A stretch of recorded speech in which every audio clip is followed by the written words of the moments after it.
to look at the chat box. So post your questions there as we go, if that's helpful, or your thoughts. Maybe I'll ask you, what's your top fear that you're struggling with right now? And you all can, you can see each other in the chat room. So that'll be a fun way for us to interact. And, but like I said, I will open up for questions after I train. I'll just mute all so that we can get a good recording for everyone that's not able to be here live. So thumbs up, we good to go? Oh my gosh, like all my favorite people, the craziest thing happens. All my favorite people are in my life. Okay, so mute all. Okay, I'm allowing you all to unmute. Okay. Like I said, welcome to the first of many Amped Inner Circle trainings. And I will tell you what, Todd Boyum is on the call, and we went to Brendon Burchard's Experts Academy. And if you are in this arena of being an expert, which you all are, and you're in the arena of the thought industry, which many, many of you are, that is the training to go to learn all the things about how to be an expert in that industry. And he challenged us to create a membership site, and this is the result of that. He gave us 45 days, and we did it. So we did it. We're going for it.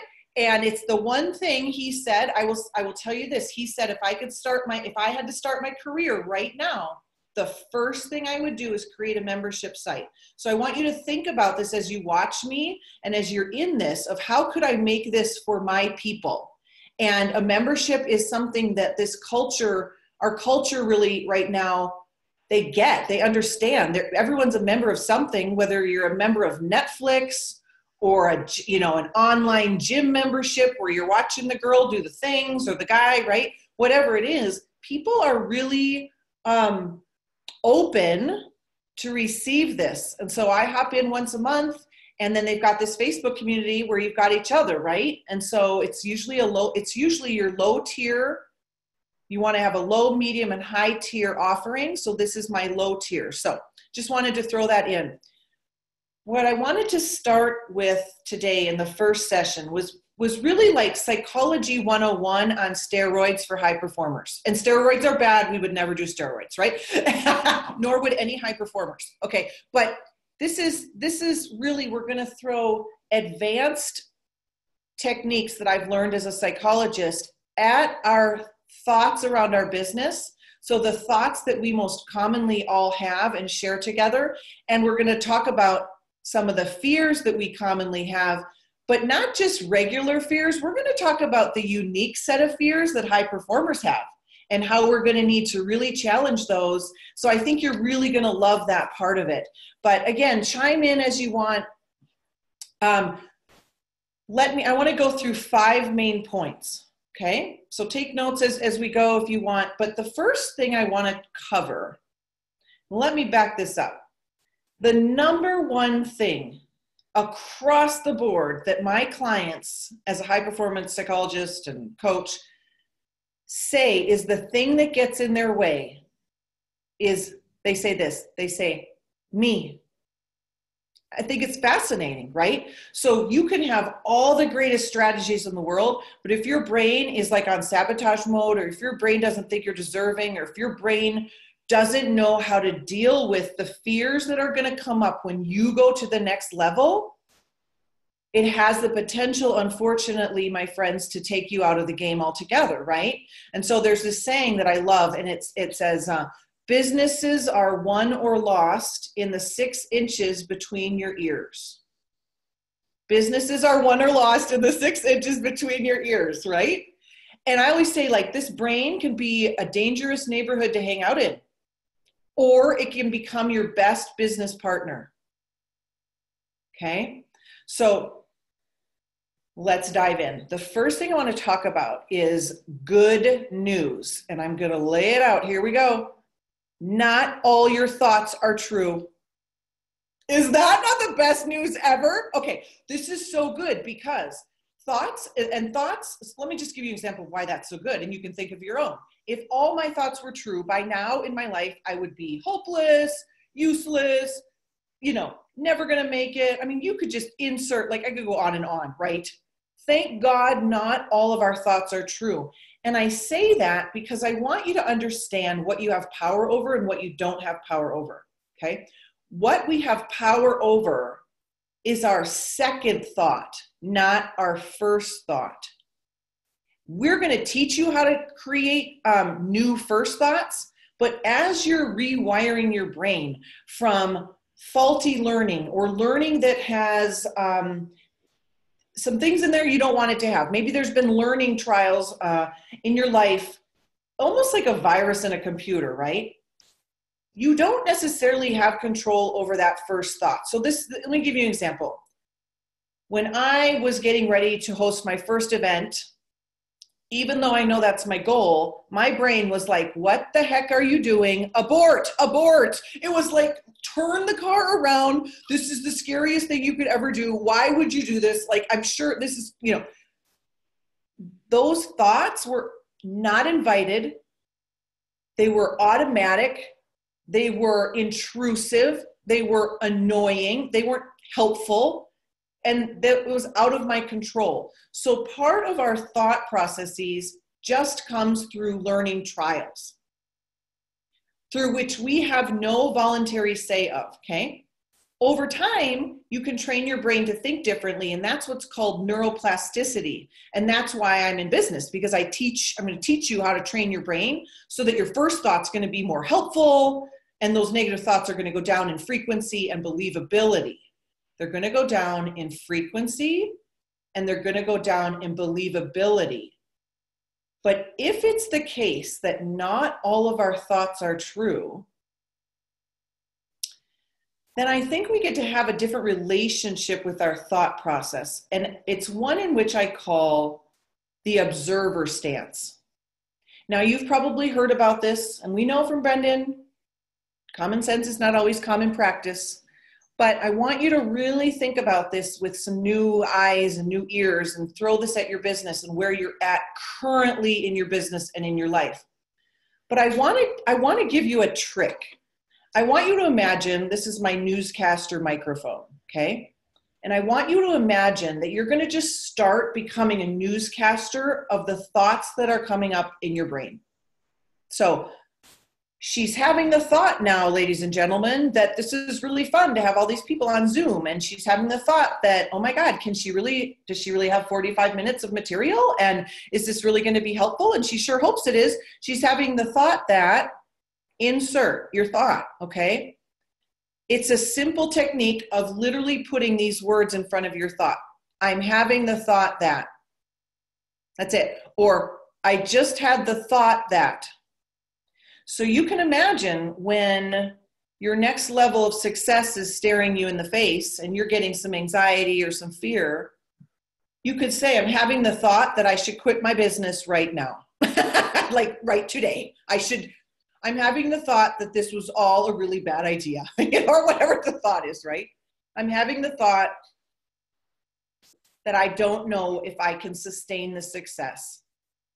What that does for you is it allows you, again, to have that observer stance. And when you can have an observer stance, you have a chance of doing something with that thought, of manipulating that thought in a different way. And I'll think about it like this. If you're not observing it, it's almost like you're just swimming in the water you're swimming in, and you're not even aware that you're swimming in it. So it becomes, by default, this 100% believable thought. And that's not always in our best interest, because sometimes thoughts are uninvited, intrusive, unwelcome, unhelpful, right? And could be really, really dangerous and really, really sabotaging. So if I can look at the thought, wow, I'm having the thought that I just want to quit right now, it gives me a chance to do the next step. And we'll talk about that. But I don't have a fighting chance if I can't observe my thoughts. So your power is in your ability to observe. Your power is in your ability to be aware, and so self-awareness. So I hope that you can all agree that your brain throws you thoughts without your consent, right? Without your consent.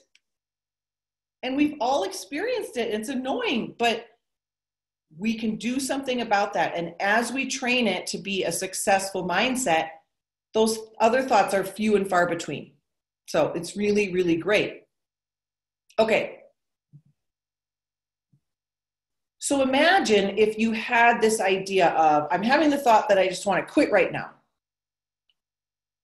The next step is, the second step of the 5 things I want to talk about today is the power of choice. And I call it the power of the pivot.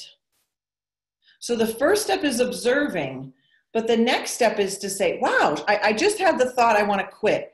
Okay, I'm noticing a pattern. When I want to quit, I'm usually, or I could say like, what's the pattern here? What's going on? Because I've thought this before and it's really annoying, right?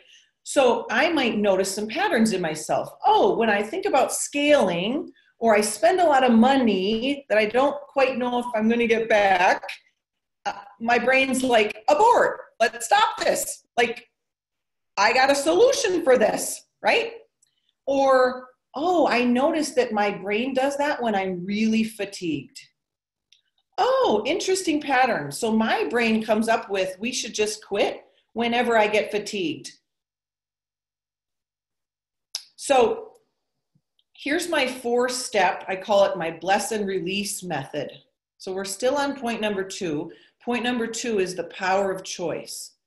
And under the power of choice, this is what we can do with our thoughts. And I will give you some handouts in the Facebook group for these concepts, but I call it the bless and release. And this is the 4 steps to manage these negative thoughts and really find true freedom from them. Okay, the first step is to observe it. And this is what I do with it. Not just observe it, but I say, oh my goodness, it makes perfect sense you're showing up right now. So your first step is to figure out, why does it make perfect sense you're having that thought? Okay. So again, maybe it's your first hire and your brain is like, oh my gosh, we're really doing this thing. Like, I don't know if I have the money for this. And okay. Oh, it makes perfect sense you're freaking out about this because you got bills to pay. Okay. Makes perfect sense. Or it makes perfect sense because you've never invested in yourself like this before, and this is new for you. Or it makes perfect sense because my spouse thinks this business is a dumb idea. Or it makes perfect sense, makes perfect sense, okay? What's so interesting about that move right there, as you can probably imagine, is it takes like the thunder out of it. Whenever we validate something, it takes its power away. Okay.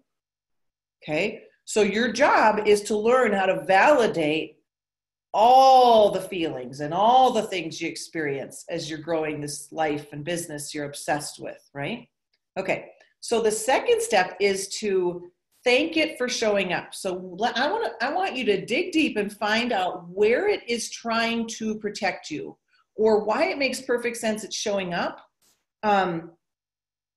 And usually when fearful thoughts show up, it's either to help us not experience pain, right? Or help us avoid loss. Like, it's actually kind of useful that it's showing up. And that's just what brains do. So I want you to understand this idea that my brain's just doing what brains do. And that can be a mantra you tell yourself. Oh my gosh, my brain's just doing what brains do. It's telling me this is cray cray, or it's telling me like, what the heck? What are we doing now, right? We've never done this before. Or who does she think she is dreaming that big? I mean, the brain is just doing what the brain does. And the brain's job is, based on the data so far that's in for all your years on this planet, it's going to assimilate all the data and say, wait a minute, like, what do we think about this? Okay.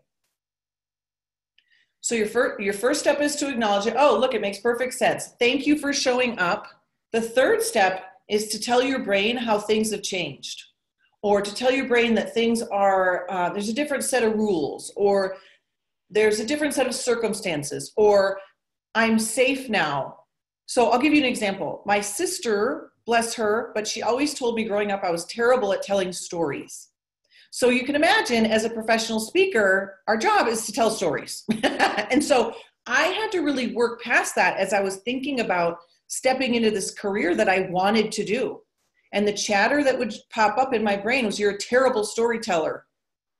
So I would say, Oh, it makes perfect sense you're showing up. I have a long history of you, thinking you're bad at storytelling, and that's what you're getting ready to do on stage in front of 100 people. Makes perfect sense. Thank you for trying to keep me safe. If that were really true, that would be a helpful thought, like to just turn the car around and not do that. But guess what? The rules have changed. These are people that love me and that want the best for me. And I've learned that I'm actually a really good storyteller. And I've learned that this is part of my calling. And I've had enough experiences now to learn that actually nothing bad's going to happen when I tell a story. In fact, lots of good things happen when I tell a story, okay? So that third step is to tell your brain, somehow we got this, the rules are different. I'm so glad the rules are different. And then the fourth step is the power of the pivot. And that's when you say, so I'm going to do the thing. That's when you say, and so it is, and I'm going to go take this little risk, or whatever that statement needs to be for your fourth step, right? That makes sense? So the fourth step is, and so I'm going to go speak because that's what my dream requires from me, and it's safe to do so. So come along, let's go. And you kind of tell this thought, come along, okay? So it's an interesting way to have a relationship with your thoughts, okay? So that second step was the power of choice. And I just walked you through the 4-step bless and release method. Okay, my third training point is a concept which is called cognitive fusion and diffusion. So cognitive means thoughts. Fusion means you're stuck to the thought, and diffusion means you're separated from the thought, okay? So let's start with this. You've maybe heard this statement: what we resist persists.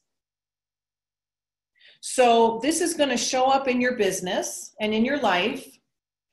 And where this shows up is when you start believing these negative thoughts, or you kind of get stuck to them, or you partner up with them and you lock arms with them and you hang out with them and they become your identity, and it gets, again, kind of dangerous. So let me give you an example. So let me give you an example of this. When you have a thought, again, you have the ability to observe it. That helps you create the diffusion. You're not fused with the thought. And ultimately, this is a real philosophical thing, but you are not your thoughts. That's not all you are. It's not all I am. We're many things, and we're not just our thoughts. Okay? So if you can use your observer stance to get some distance from your thought, that means you're doing great. It means you're diffused from your thought. And that I'm having the thought that exercise will really help you get that diffused from it. So what you want to do instead is you want to describe it, again, like the newscaster, and you want to label what's going on. And here's what I want you to do. I want you to think about getting into the solution as quickly as possible. That's it. You label it and get into the solution. Label it and get into the solution. So if the thought is, I'll never make it, I'll never be successful like I want to be, again, I'm having the thought that I'll never be as successful as I want to be. You can try your 4-step bless and release with it, but you can say, what do I think about that thought? What do I want to think about that thought? Do I want to sign up for that? Would I high-five myself over that thought? If you can't high-five yourself over a thought, let's just hit delete. Let's just be like, I'm not, cancel. I'm not showing up for that thought. Ultimately, let me say a second about the canceling thing. This is what we don't want to do. This is what's called fusion, is where we judge or put some weight on the fact that we're having that negative thought. So, God, why? So it looks like this. Oh my gosh, I wish I get over this thought that I'm not worth it. Or why this money block is always with me. I just want it to go away. Why can't I get over this, right? Whatever you can't have is going to stick around. So again, your way out of that, your way to get diffused is to acknowledge it and validate it. Again, it takes down the believability of it. It takes down the intensity of that negative thought. Okay. And then get into the solution. So, oh my God, this money story has always been with me. We're going on 44 years and it pops up every time. And okay, what would be the solution? I could hire a coach to help me with my money mindset. I could, if I'm worried about being bad at sales, I could hire a sales coach. So here's the deal. Anxiety and fear hate a couple things. They hate a plan. Anxiety and fear hate a plan. They hate it. They also hate skills. They hate it when we go and tool up with our skills. They hate expertise. They hate when you have support around yourself for the thing. And so by hate, I mean, right, we're going to extinguish the fears through those things.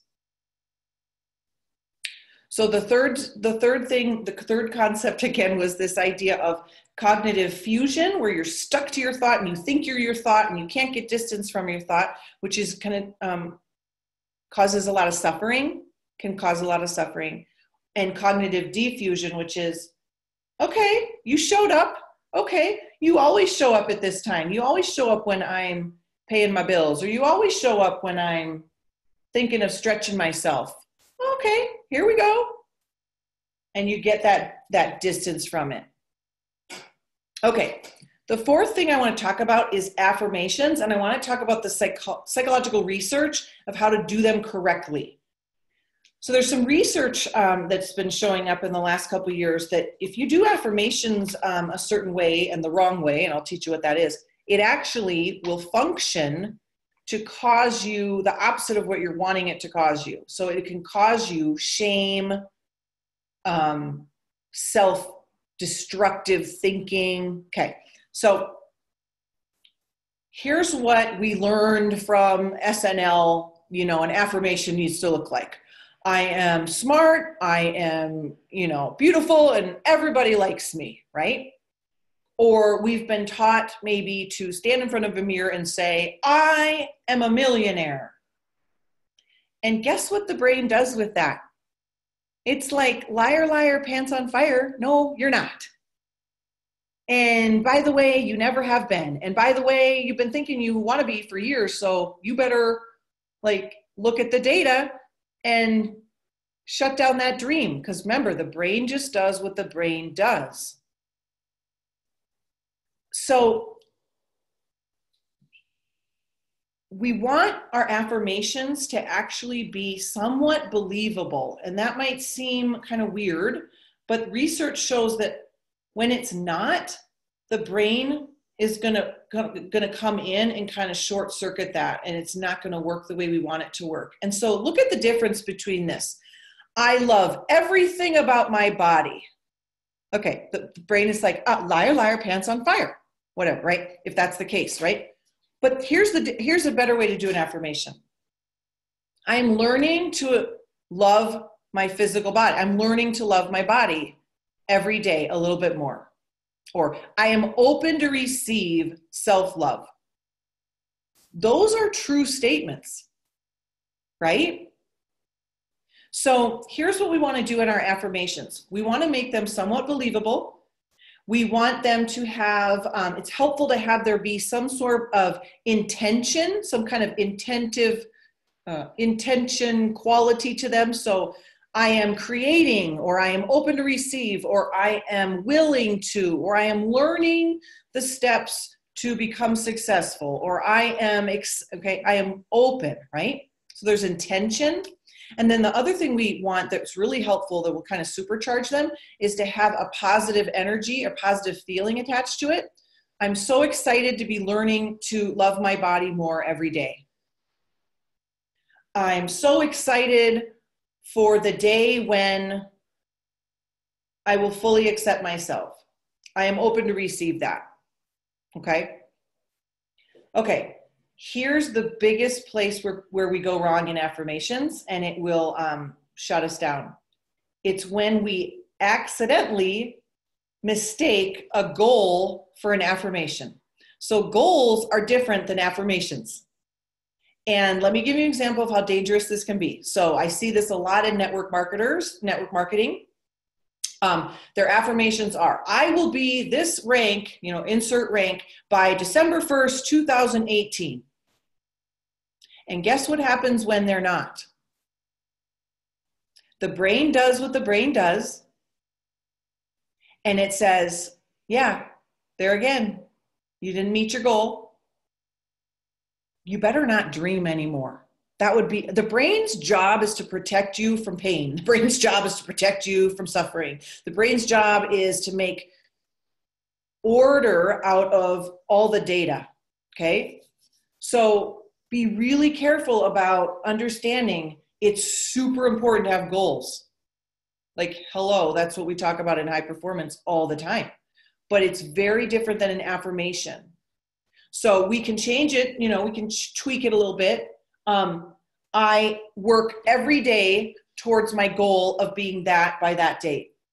I am open to receive a promotion, and I will work hard. I will, serve many people until I reach that promotion.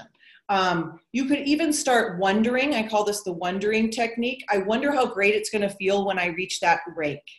I wonder how fun it's going to be to see that amount in my bank account. I wonder how fast we'll get there. This is a very, very effective technique, you guys, this wondering technique, because the brains do what brains do, and the brain actually doesn't really know when you're telling it the truth or not, so it believes what you tell it. Again, this is why we have to be very careful with our thought process, okay? So if we tell it, like, I wonder when I'll meet my next team member, guess what? The brain's like, cool, we're gonna meet them. Like, where are they? And it goes looking for them. Every single network meeting I go to, I say, I wonder who the 2 most successful, happy, vibrant, energetic people are I'm gonna meet. And I wonder how we're gonna play together. I wonder how we're gonna work together. And Pam is on, Pam's on this call because she was one of the 2. And Todd, I met you. That's just how it works.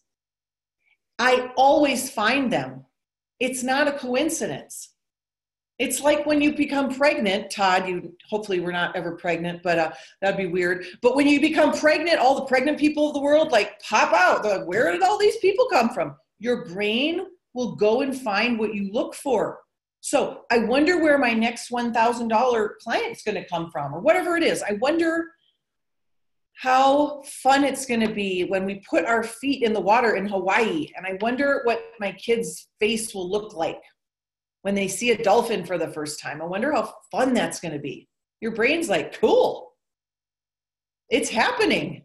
It's not I wonder if, it's I wonder how it's going to feel. I wonder how quickly it's going to happen. I wonder, okay?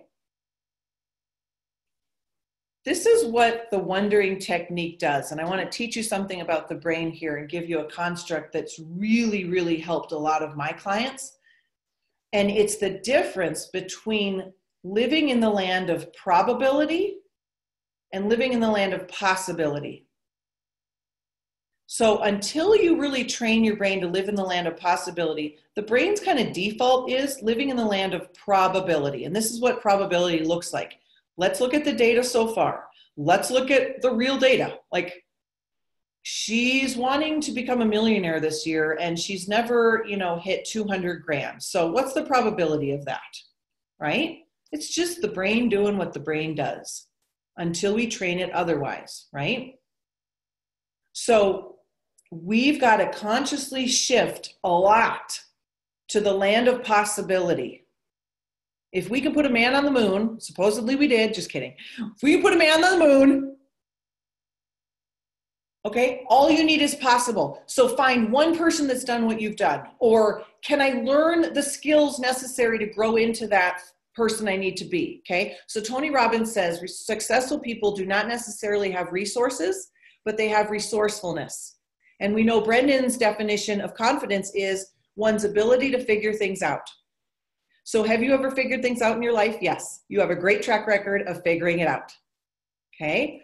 You have a great track record of being resourceful. So this new thing you're trying to build in your business is just going to require the same thing. It's going to require resourcefulness. And you can say, well, I've got a pretty good track record of that. So I'm going to lean into the faith and the hope that that's going to work for me again. Okay. Another thing that you can try on for the land of possibility is maybe you need to borrow someone's belief until you get your own. Okay. So when I was, you can find someone's belief in books. If you don't have those people in your life right now in real time, find them in books. I like to call it assemble your personal board of directors. And until you find those people in your life, Oprah is on my personal board of directors. And I will say, what would Oprah do? Jesus is there. Oprah, let's see, I've got Brendan. I've got lots of new people. And I think literally about consulting them. How would they coach me right now? Okay. That will help you get into the land of possibility. Okay. I haven't been pregnant. We have 8 kids. Oh my gosh. That is so funny, Todd. Just a second, you guys. Todd, you have 8 kids? I did not know this. Oh my gosh. There's a special place for you in heaven. Did you know? Okay. The last thing I want to talk about, the 5th area, is the top common mindset mistakes to look out for and how to avoid them. And then I want to move over and talk about fear, the fear of high performers. So here's the 5. You can write them down and see which ones you're struggling with. But this is what I want you to know. You never outrun all the fears. No one gets out alive without having some fears. Okay. No one gets to the next level without fear. And so fear just means there's something really cool happening in your life. Fear usually, and I've learned to have this new kind of understanding of, if I'm afraid of something, I'm just right on the cusp of my comfort zone, which is where you want to be, right? That means I'm doing it right. I want you to get so uncomfortable with being completely comfortable that you look for ways to stretch yourself a little bit, right? And I know so many of you on here do. I call it, be out on the skinny branches of the tree. Just hang out there. You're not falling off, but that's where you need to be. So if you're not scared, kind of often, you might not be dreaming big enough. So this is the thing. You never get so good at this that you outperform your need to be able to manage your fears. That's not a good sign of success. So if I came to my friend and said, Pam, I don't have any fears anymore. I think I've conquered it. I hope she would say, I'm concerned. Okay. That's a good growth friend, right? I'm concerned. I was offered this very nice position for a networking group here in Reno. And I am so fortunate that one of my growth friends she asked me 2 things. She said, you would be great at it, but would it be great for you? So that's a great question to ask yourself. And I was like, no, it would not be good for me, but I would rock it. I was like, I was like, I would be so great at it. And then the second thing she said was, would you be comfortable doing it? Would you? And I was like, yeah, that was a good thing. And she goes, that's exactly why you shouldn't. And I was like, thank you for the detour. Thank you that I didn't bite on that. Right? Okay. Fear, Joan, fear is usually my greatest dream trying to come true. Heard this long time ago and it has really helped me. Ooh. So fear is literally, thank you, Joan. Fear is, okay, bye, Pam. Fear is kind of showing up hey, there's something important going on here. Now, we're not talking about real fear of being eaten by a lion. We're not talking about real fears, right? Of course, we're talking about psychological fears, and most of them, right, we need to really look at. There is a difference. Let me digress for a second. There's a difference between fear and your intuition. And I think fear can be your intuition speaking. And so I do think there's a really healthy place for fear. So if I'm thinking of a really big investment that I'm making and my body's oh my gosh, no, that might be a really good thing that it's telling me that. So fear is just it can be really useful and it can be not really useful. So that's confusing, but get uncomfortably being comfortable and comfortable being uncomfortable. Yes. Oh, I like that. Stealing. I like how you did both there, Todd.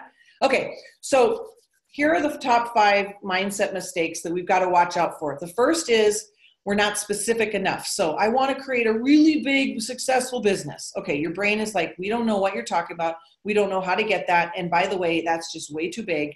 And the brain's just going to kind of shut down on that, most likely. Okay, so what you want to do is get super specific. You know, I can't wait. I wonder which 12 clients I'll serve this year.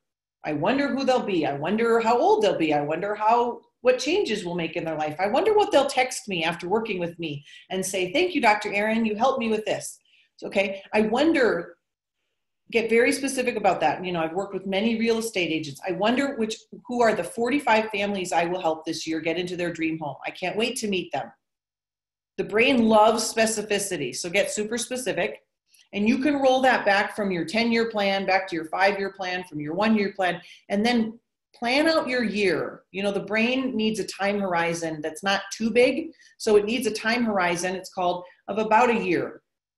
That doesn't mean we can know where we're going 5 to 10 years, we can know what the goal is, but in real time, what we're really working for, it works to work in about a year time horizon, okay? Okay, the second mindset mistake is, you know, this whole living in the land of probability. So who do you think you are? That's never happened to you before. What are the chances of that? Does the work, you know, all that. And again, we talked about that. What you're going to do with that is you're going to switch to possibility and you're going to get resourceful, okay? The third mindset mistake is comparitis, right? It's a disease killing us all off, right? We're not going to let it. So comparitis, comparison, scarcity, and it sounds like this. Does the world really need another coach? There's so many. Does the world really need another one? And the world does. And so what if Beyonce had said, does the world really need another singer? Like, oh my gosh, thank God she didn't, right? Or J.K. Rowling, does the world really need another writer? Yeah, we do. We just need you to show up where you are on this planet in front of the people you're in front of and help the next person. We just need you to be you. So what we're going to do is we're going to claim expert status. And I did a training on this morning, and we learned a lot about this at Experts Academy, as you can imagine. But really what I mean by you claiming your expert status is claim the transformation that you help people with. Claim how you can help people move forward in their life. Claim how you can teach them a skill set or what they need to focus on, what they need to pay attention to, what they need to look out for. That's your expert status. You know, if you're a real estate agent, you know how to train your client how to think about the real estate market. That's what your expert status is. And expert status has often very little to do with your credentials and all to do with the journey you can take people on. And if you can help them create the transformation they want, people will pay you for that, right? We learned all about that, Todd, didn't we? So the more you can instruct people on how to get from where they are to where they want to be, the more you will get paid. So your job is to teach people how to think about things, and the world needs you to step into that expert status. So, you know, if you feel like a fraud or you're not credible, you are probably making it too much about you and not about your credibility. Comes from what change can I help this person create in their life? Not what have I experienced or what are my credentials or how long have I been blah, blah, blah. No, okay? Your credibility comes from your ability to take people on a transformation, okay? Okay, the fourth mindset mistake we see is overwhelm. So it's just this big thing, and I want to climb Mount Everest all today, and how am I ever going to make it? And you know what? The law of compounded effort is something you can look up. I love this law, and it basically is a little bit every day goes a long way. And the concept of the law of compounded effort is what you'll find in any success book out there. And my favorite book for this is called The Slight Edge. It's like my Bible for this kind of stuff. And the law of the slight edge says this, that successful people, they don't do necessarily these monumental, you know, mountaintop experiences. They have lots of little steps, lots of little maneuvers over a long enough period of time. They do the right things over a long enough period of time. But here's the law of the slight edge. The law of the slight edge says Everything you want to do to be successful is easy to do. But the problem is it's easy not to do. So eating one carrot does not make you healthy, and eating one Oreo does not make you unhealthy. But over time, over a long enough period of time, over enough number of times, you get one of two directions. You get massive success or you get massive failure. And so the law of the slight edge is always working, and it's always working for you. And so you really want to use the law of the slight edge for your benefit, okay? So this is how I employ the law of the slight edge. If you know that growing visibility on social media is important to you, important for your brand, important for your business, okay, doing one post is not going to make or break a business. So it's easy to do a post and it's easy not to do a post. But this is what we know. If we know that the strategy of posting every day for about, a couple of years will grow you major influence, then I want you to lean into the promise behind that principle. So literally when I make a post, my brain has become so trained. This is what it says. Look at me growing my empire. Look at me growing my impact. Look at me finding new clients to help. That does not mean that every post I get a new client or a new, or my bank account changes no, it means I know that a little bit every day goes a long way in that realm. I also know, for example, that when my brain says this bag of Cheetos won't really hurt you, that my brain now knows, okay, you're right. But over time, over enough period of time, over a long enough, number of times, that's going to lead to a much different result. So it helps me say, that's a big fat lie, and I'm not going to sign up for it, because that's the law of the slight edge, okay? The other thing to do to really combat, scarcity, comparing, being overwhelmed by all of this is growing your confidence. And here are the three ways to grow your confidence, and then I'll get to the last mindset mistake. The three main ways to grow your confidence there's 3 C's. The first is increase your competencies. So one of the greatest ways to grow your confidence is to grow your skill set. So I was not confident in selling until I kind of learned some things about selling. And then lo and behold, my confidence went up. I wasn't confident in giving a keynote speech and selling from the stage until I hired a coach that taught me how to give a keynote speech and sell from the stage. And my confidence went up. Okay. The second C to grow confidence is congruence. What the congruence means is, am I behaving in line with my value system? Am I doing what I said I was going to do? Am I making completing the promises I'm making to myself? It's really hard to like yourself if you're behaving in ways that are out of line with your congruent ideal self. It just is. It's just a really tough uphill battle. You have a really good chance of liking yourself though if you behave in line with your value system and your core ideal self kind of values. Okay, you have a really good chance. So being in congruence with your best self will grow your confidence. And the last is connection. So connect with other people. It's like rocket fuel. It just speeds up the whole process when you hang out with other people. High performance is social. It's not meant to do alone. And if you want to learn faster, do it with other people. If you want to go slow, do it by yourself. And that's what you all know. That's why you're here. Okay, the last mindset mistake I see is really thinking like an employee when we need to think like an entrepreneur. And that could probably be another training, but really you want to look out for that. So you want to really remind yourself, what game are we playing here? Because if I looked at my numbers my first year of how much I netted, people would laugh in my face. They'd be like, you worked your butt off and you made what?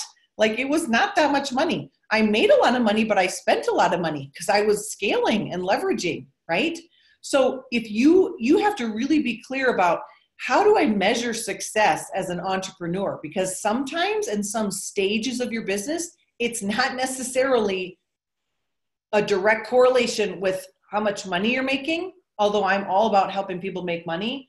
Another thing about you really want to, fall in love with as an entrepreneur is fumbling forward, is being bad to be good, being good to be great. So I call that the bad, good, great ladder. Are you willing to be bad?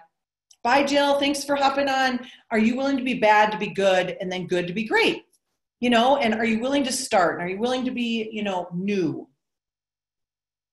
Entrepreneurship will reward the heck out of all of that in a way that employee thinking doesn't. It's a whole different ballgame. So if you aren't noticing your successes every day as an entrepreneur, you're going to miss them. So success loves and requires documentation. We really need to document our wins. We really need to solidify that in our brain. You know, I tried a Facebook Live today and I fumbled through it. Okay, cool. I connected with someone. I stretched my skill set. Right? You have to document those wins. Okay, I'm going to wrap up with just a brief overview of some of the fears that you may encounter when you're leveling up. Okay, these can be much different fears than when you're starting. So you want to be on the lookout for them. And one of the fears is a fear around what is called bandwidth. And bandwidth is just your like resources. Do I have enough resources to do this thing? And so what's going to happen as you become more successful is probably you will run out of hours in the day. You will run out of your own time. And your brain will say something like this. Well, how do we get to the next level? Because there's no more room at the end. Like, how do we get to the next level? I've already tapped out all the hours that Erin has. How do we get to the next level? And that your brain will again, think in the law of probability, and it will say, I know her schedule right now. There's no more room. So she can't get more successful, or she can't scale, or she can't grow. And what we need to realize is it's going to be a new strategy that gets you to the next level. It's not going to be more of the same. It might be a new team. It might be a new strategy. Like I said, it might be, I don't know, a whole new system, right? Another fear is for high performers, and when you're leveling up, is what was I going to say? Fear of sustainability. So what sometimes happens when you're new to business is it can feel like a little bit of luck. Like, I just got a client and I don't really know how that happened, but oh my God, this is amazing.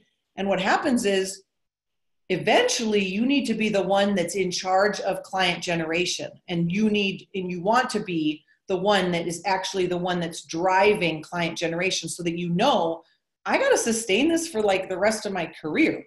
So this can't be about luck, or I got a great referral, or, you know, that can be very anxiety provoking. So I hope I'm being clear about that. So again, you're going to change your strategies to deal with that fear. And so just be on the lookout for that. The other fear can be what Brendan calls success tax.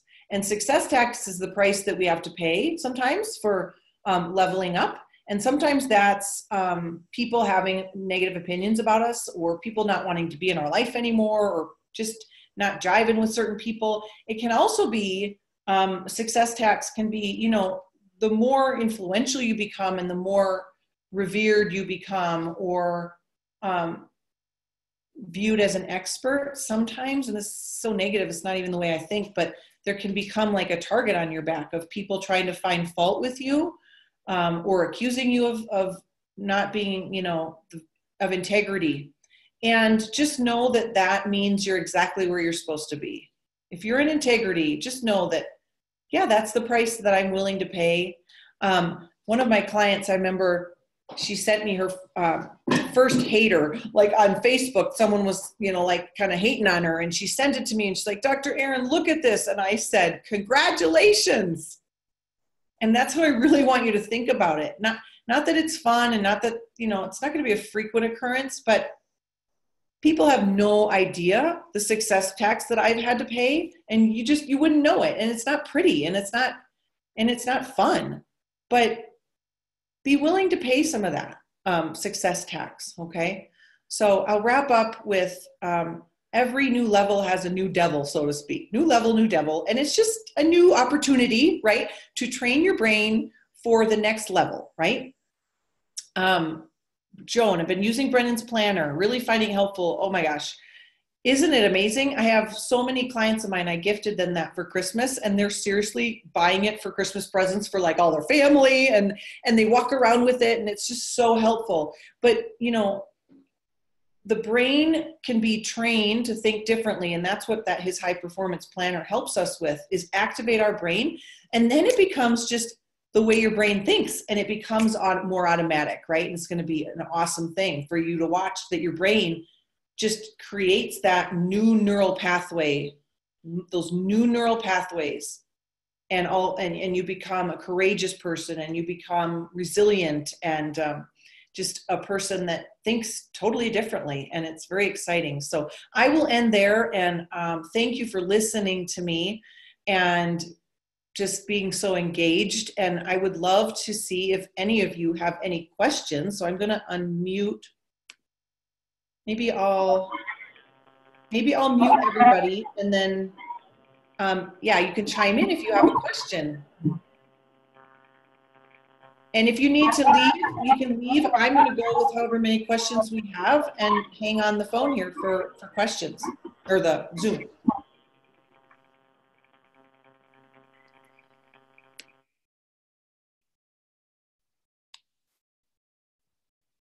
Hey, Aaron, can you hear me? Yes.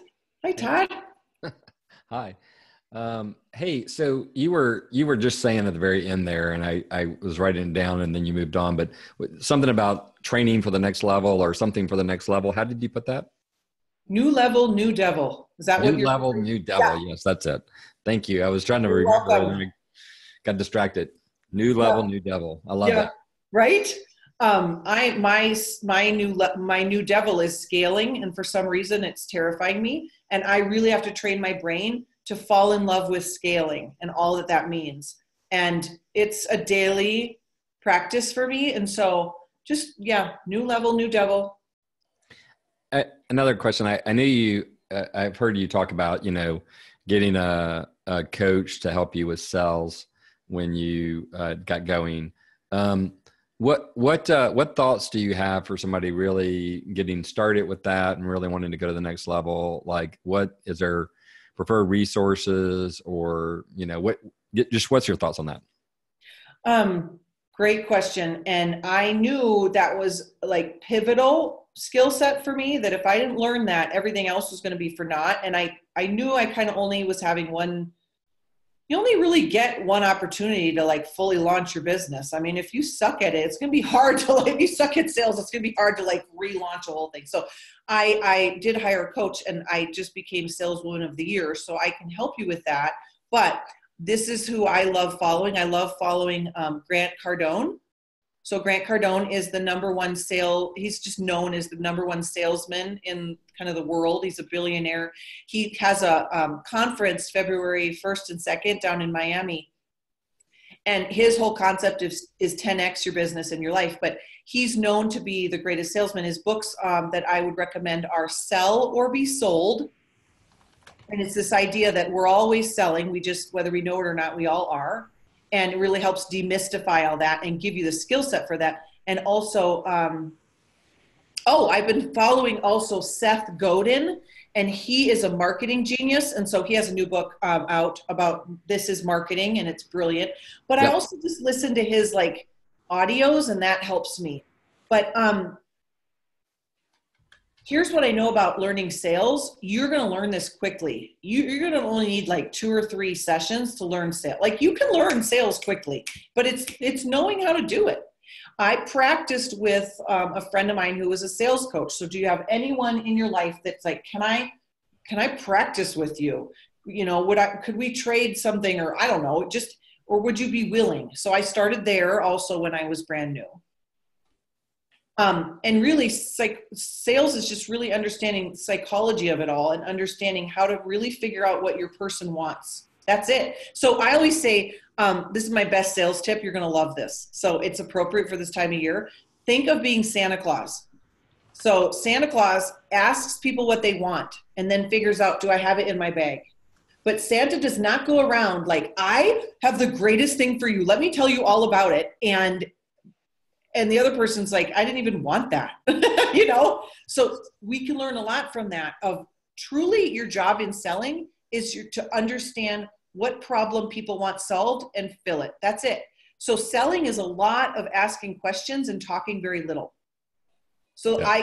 I'll send you my sales script and my 4 steps to sales, and you literally could go through that sales script, Todd, and practice on a phone call and ask those 4 questions. That's what I do. I literally say you're on a call with me, a discovery session, talk about coaching. I would say, Todd, I have found the quickest way for me to figure out how to help you is to walk you through a couple questions. Would it be okay if I asked you those questions? And you'll learn in sales that asking permission is huge. And you would say, absolutely. Okay, awesome. So tell me about what your biggest goal is. Second step, what's your biggest obstacle? What's been your obstacle in that? Okay, awesome. The third step is, what would it mean to you if you bridged that gap? Like, what would it mean to you if you solved that problem? Okay, now let's solve it. So it's really kind of simple. And once you learn it, you're like off and running. Right. Yeah. Thank you. Yeah. Well, I remember in EA, or maybe it was in the coaching course. I don't remember, but Brendan kind of had that sort of 4-question grid and said, hey, that's awesome. Yeah. I'll post it in the comments here. And hey, Russell Johnson that you met today, he gave me Seth's new book when we were there at the coaching deal, because he's one of the people in it. He's on the cover. And so he gave me a copy of it. Oh my gosh. And I love, that is so cool. See how we're all colliding? I love it. Gelling, not colliding, gelling. And I love Dean Graziosi stuff on sales too. So yeah. Thank you again. You're so welcome. Does anyone else have a question? Yes. I have, Erin. A couple things I've been using to help with changing those thought patterns and those values is the book, Changing the Habit of Being Yourself, Joe Dispenza. I don't know if you're familiar with that. He's an expert on the whole brain physiology, neuroplasticity, all that kind of stuff, and has it's just an amazing piece. I started working with that a year and a half or so ago, and it's really helped me to break through a lot of those old patterns. And then there's a process called can you give us one tip that you've learned from that? Would you be able or willing to share? It just ties in with a lot of what you said initially in tonight, that we are our thoughts, but we can change our thoughts. And there are just some very specific steps that a person can take to move past the stuck patterns and behaviors. And he has a lot of techniques and some meditation CDs and things that really are helpful to begin to shift out of those stuck places. It's like a groove in a phonograph record. Would you be willing to write the name of the book in the chat again so we all catch that? Yeah. Thank you. And then I've been using another process called tapping. Oh yeah. That I've been following a fella online with that, and that just especially just working with some of the issues from the stuff going on in my life in the last couple of years. It's been really helpful, those 2 pieces to just. So what Joan is talking about, if I can expand on that for a second, it's tapping, which is also called EFT, which is emotional freedom technique. And there's a lot of science that says it works. And Brendan uses this, and he, and Gabby Bernstein, and like a lot of the great thought leaders use tapping. And there are certain points where you tap on your, certain points on your body where you tap. And you could literally YouTube it, and you can walk yourself through a tapping exercise, and it really helps remove some blocks in your negative thinking. And physiologically, it's just incredible. And when we combine our physiology with kind of new levels of thinking, it integrates it and helps us break through. So it's science, but it's just magical. It's awesome. So there's a lot of research behind tapping, and how I use tapping is I think of my 3 words that describe my ideal self, and I start in the morning and I tap those. And so I am, and I say my 3 words, I am, several times, I am. So it might look a little funny to you if you haven't heard of this before, but science shows that it really does work. So thank you for that, Joan. Yeah. Breaking the habit of being yourself. Awesome.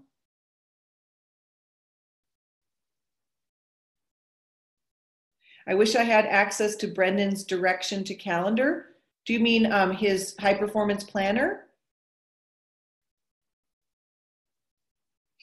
Okay, so go on Amazon and just type in high performance planner, and it's done in 60-day increments. And so when you buy one for like $20 or whatever it is, it's 2 months. And it's got all the cues that science shows we can set up our day and end our day, and all the mindset techniques.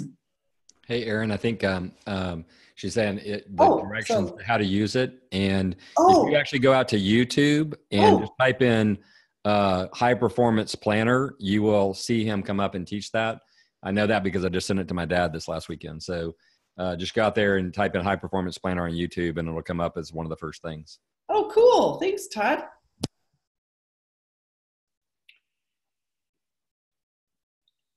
Anyone else? Anyone have any specific fears they want to talk about and punch in the face? Anything I can help.